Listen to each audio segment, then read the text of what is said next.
ایک حدیث آتا ہے that whoever said لا الہ الا اللہ sincerely with pure intention from his heart، وہی لوگ ہوں گے جو بہت خوش ہوں گے وسیلے سے، جو آخرت میں نبی صلی اللہ علیہ وسلم کریں گے۔ تو کیا جو شرک کرنے والے ہیں ان کو وہ وسیلہ نہیں ملے گا؟ شفاعت بول رہے ہیں آپ، شفاعت؟ ہاں جی ہاں، شفاعت والی شفاعت صحیح جو بخاری نبی کی صلی اللہ حدیث علیہ وسلم کریں۔ آپ نے جو حدیث کوٹ کی وہ صحیح بخاری کی حدیث ہے۔ ابو ہریرہ رضی اللہ تعالیٰ عنہ نے سوال کیا تھا اللہ کے نبی جی جی، صلی اللہ علیہ وسلم سے کہ من کون سب سے احق خوش الناس ہوں گے؟ بشفاعتی کا یا رسول اللہ، کہ اللہ کے جی رسول آپ کی شفاعت کے حقدار کون لوگ ہوں گے؟ تو سب سے جی، پہلے تو قال اللہ کے من نبی قال لا الہ الا صلی اللہ۔ اللہ علیہ وسلم نے تعریف کی تھی ابو ہریرہ رضی اللہ کی، کہ مجھے پتا تھا کہ یہ سوال آپ ہی کریں گے، لحرصک علی الحدیث، کیونکہ حدیث کا آپ کو بہت شوق ہے، آپ جی بہت جی حریص ہوتے ہیں حدیث کے بارے میں۔ پھر اللہ کے نبی صلی اللہ علیہ وسلم نے فرمایا کہ حق الناس بشفاعتی یوم القیامہ، قیامت کے دن میری شفاعت کا حق اس کو ہوگا کہ من قال لا الہ الا اللہ، جو اس نے لا الہ الا اللہ کا سچے دل سے، یعنی شرک نہیں کیا۔ تو یہ حقیقت ہے، یعنی اللہ کے نبی صلی اللہ علیہ وسلم کی سفارش پانے کے لیے یہ شرط ہے کہ وہ شخص موحد ہو۔ اگر کوئی مشرک ہے، شرک پر اس کی موت ہوئی ہے، اس نے توبہ نہیں کیا ہے، تو اس کی سفارش، اس کے لیے نبی صلی اللہ علیہ وسلم سفارش نہیں کر سکتے، انبیاء اس کے لیے سفارش نہیں کر سکتے۔ جی، یہ مگر حدیث میں اس کے لفظ نہیں آتے شرک کے۔ بات وہی ہے نا، جس نے کہا لا الہ الا اللہ کے علاوہ کوئی معبود نہیں ہے، وہ سب یعنی سے اللہ خوش مراد ہوں وہی گے، ہو، یعنی اس وہ کا مطلب شفاعت وہی سے ہو۔ سب سے زیادہ خوش ہوں گے۔ بھائی وہ یہ مسئلہ تو بہت کلیئر، قرآن میں اس مسئلے کو کلیئر کر دیا گیا، ان اللہ لا یغفر ان یشرک بہ ویغفر ما دون ذلک لمن یشاء۔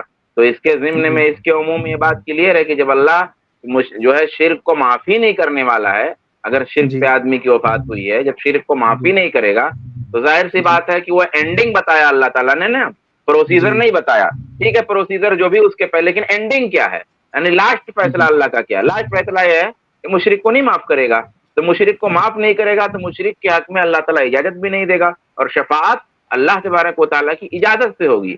دیکھیے، شفاعت اللہ کی اجازت سے ہوگی، اور یہ بھی اللہ کی طرف سے طے ہوگا کہ کس کے بارے میں شفاعت کرنی ہے۔ اب ادھر اللہ نے کہا مشرک کی شفاعت، مشرک کی مغفرت نہیں ہوگی، ظاہر سی بات ہے جب مشرک کی اللہ مغفرت نہیں کرے گا تو مشرک کے لیے شفاعت کی اجازت کیسے دے گا؟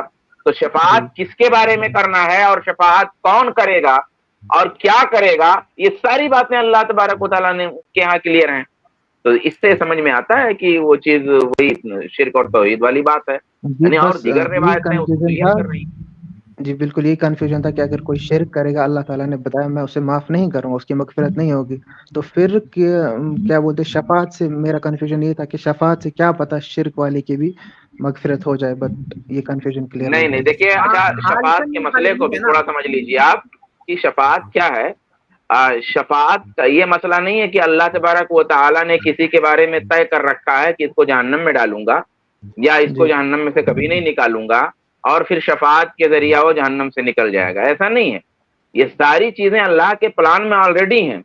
بات کی نوعیت کیا ہے کہ اللہ کے رسول صلی اللہ علیہ وسلم کا ایک مقام کو جس طرح اللہ تبارک و تعالیٰ نے دنیا میں ایک دم بالکل کلیئر اور نمایاں کر دیا، اسی طریقے سے اللہ کے رسول کے مقام کو، مقام رسالت آخر کو اللہ تبارک و تعالیٰ آخرت میں بھی نمایاں کرے گا۔ مثال میں تو کوئی یعنی مماثلت نہیں ہے، صرف فہم کے لیے کہ جیسے ہم نے انعام دینا طے کر رکھا ہے، فلاں لڑکے اول آیا ہوا ہے، دوم آیا ہوا ہے، اس کو تشجیعی انعام دینا، حوصلہ افزائی کا انعام طے ہے۔ اب ہم کسی معزز شخصیت کو یا کسی درمیانی شخصیت کو بلاتے ہیں کہ آپ کے ہاتھوں سے انعام دیا جا رہا ہے، تو یہ جو آپ کے ہاتھوں سے انعام دیا جا رہا ہے، ایسا نہیں ہے کہ وہ ہاتھ نہیں ہوں گے تو انعام نہیں ملے گا، تو اس میں دونوں طرف سے ہے۔ تو یہاں معاملہ یہ ہے کہ اللہ کے رسول کے مقام، اسی لیے اللہ کے رسول کہتے تھے نا کہ میرے لیے جو ہے وسیلہ کی دعا کرو، کہ وسیلہ ایک مقام، اور وسیلہ کیا ہے؟ وہ اس مقام میں اللہ کے رسول شفاعت ہی کریں گے، جو مقام ہے وہ شفاعت ہے۔ تو مقام شفاعت جو ہے اس پہ اللہ کے رسول کو فائز کیا گیا ہے، نہ کہ اس کا مطلب یہ ہے کہ جس کا فیصلہ اللہ نے جہنم کا کیا ہوگا اس کا جنت کا ہو جائے گا، اور جس کا جنت کا اس کا جہنم کا ہو جائے گا۔ اینڈنگ تو اللہ کا کیا ہاتھ میں ہے۔ جی اور یہ تھا کہ جیسے قرآن میں ہے کہ ولا یشفعون الا لمن ارتضی، تو اللہ تعالیٰ انہی کو وہ